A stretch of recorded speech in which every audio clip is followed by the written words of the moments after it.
Hi, okay, on to utilitarianism part two. So this one's going to be about some criticisms of utilitarianism beyond just the idea that it's a doctrine worthy of swine, like we talked about before.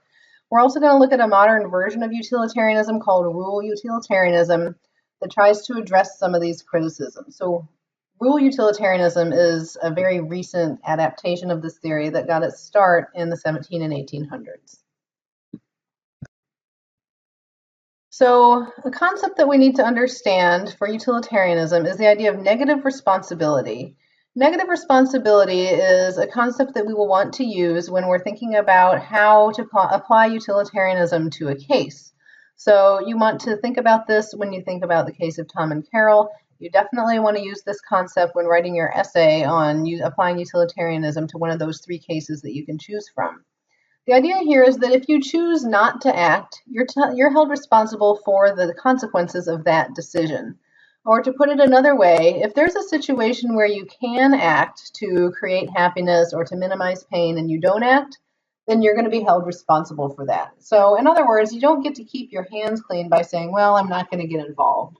So, a classic example of this is if I see a child flailing around and drowning in a pond, and I say, well, I'm not the parent, and I keep walking instead of wading in to save her, I'm responsible for that child drowning because I could have acted and I didn't.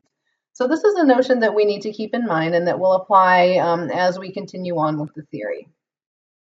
So what we've been looking at so far, we can categorize as act utilitarianism. And the reason why we call it that, this is Mill's theory and Bentham's version of the theory, is that it's used to evaluate specific actions, right? So it's not an approach that says you should always do X or you should never do Y.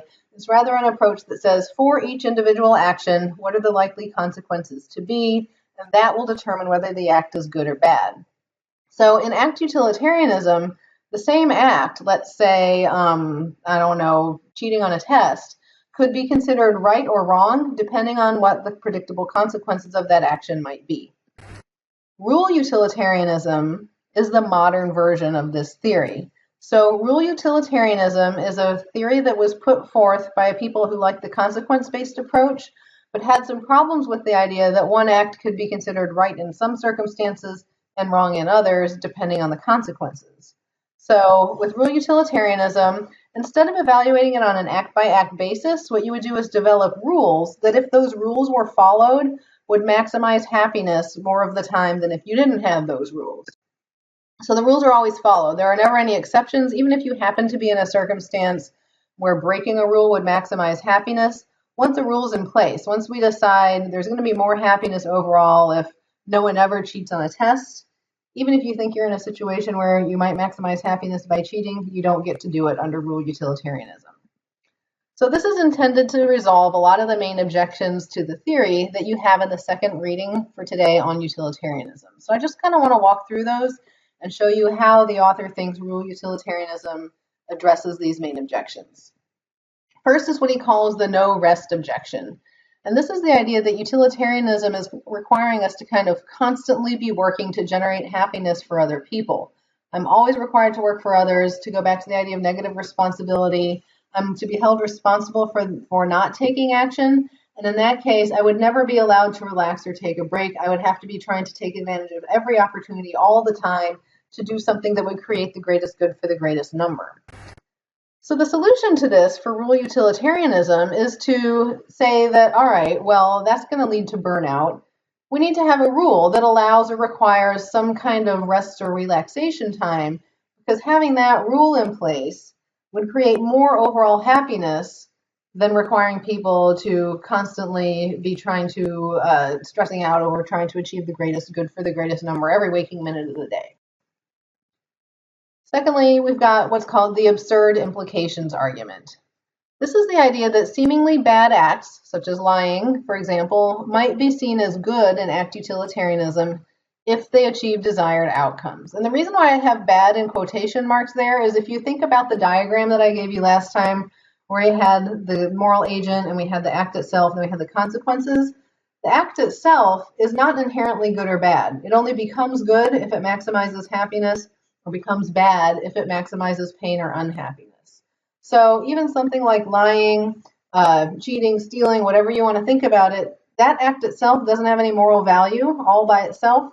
It only becomes good or bad based on the consequences. So because of this, this is going to lead to some absurd implications, because some things like lying, cheating, or stealing, we might have to call morally good if they achieve maximum happiness. So that's a pretty big problem, and that's what we mean by absurd implications. This is something that the modern theory of rule utilitarianism will try to address. So the solution there is that if we create a rule requiring, for example, truth-telling, or not stealing, or not cheating on a test, having those rules in place that people follow all the time will create more happiness than rules that allow these bad things that we don't want to allow.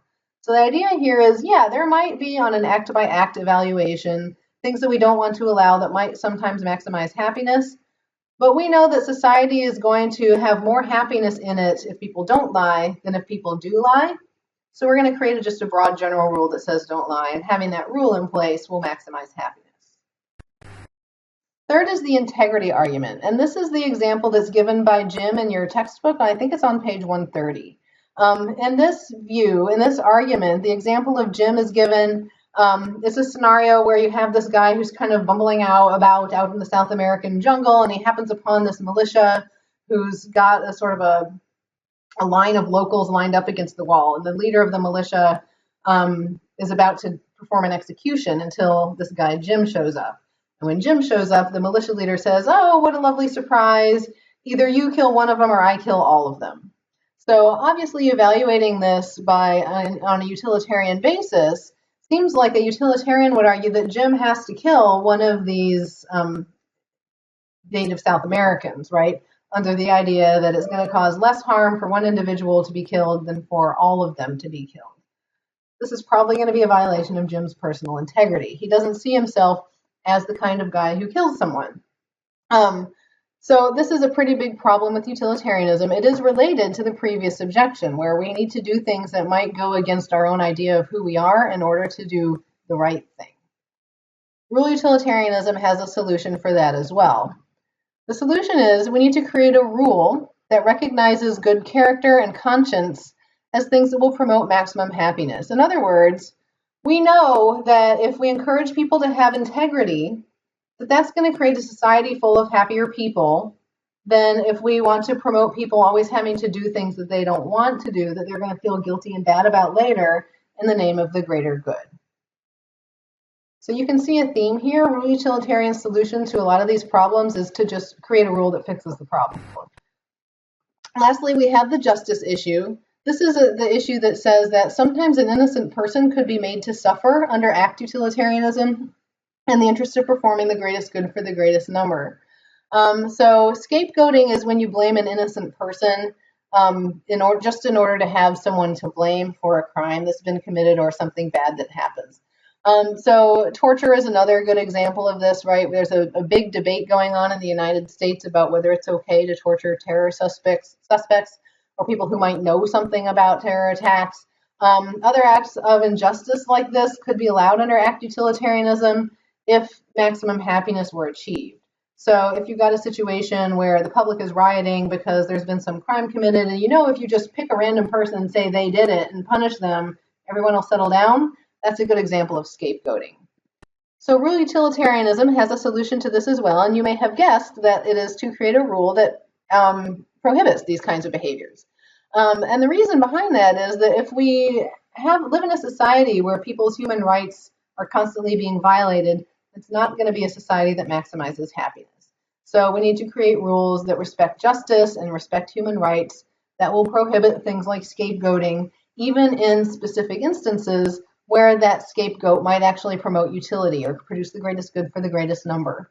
So remember, in rule utilitarianism, once a rule's in place, you don't get to make any exceptions. The publicity argument is another one. Act utilitarianism assumes that everyone is able to work out the consequences of their actions. So you're going to notice this, especially when you start trying to apply utilitarianism to a case, that it's actually pretty hard to predict all the consequences of all the possible courses of action that are available to you. So it's very time consuming. You'll notice this when you try to analyze the case of Tom and Carol using utilitarianism. And you'll also notice this when you write the essay for me. So in act utilitarianism, you have to work out all the potential consequences of all the possible courses of action and then choose the one that you think is going to create the greatest good for the greatest number. It's very time consuming and it's very intellectually taxing. Not everyone's able to do it, right? So maybe this is one of those theories that only a few people are actually capable of following. So this brings back the idea of ought implies can that we talked about last time. It doesn't make any sense to say someone ought to do something if they don't actually have the ability to do it. So the solution here is the rules will actually help this situation, right? If we create rules, and by we mean people who are actually capable of this type of deliberation, we create rules that, if followed, will maximize happiness in society, then individuals who aren't capable don't have to try to do this intellectually taxing thing of working out all the potential consequences of your actions. Okay, so what you should do from here is move on to the third slideshow, which has to do, is very, very short. It just has to do with how you would go about applying utilitarianism to a case. Please keep in mind that when you do that, when you do the application, you will be applying Mill's version of utilitarianism, act utilitarianism, to the case. You will not be applying this modern formulation of rule utilitarianism. See you guys next time.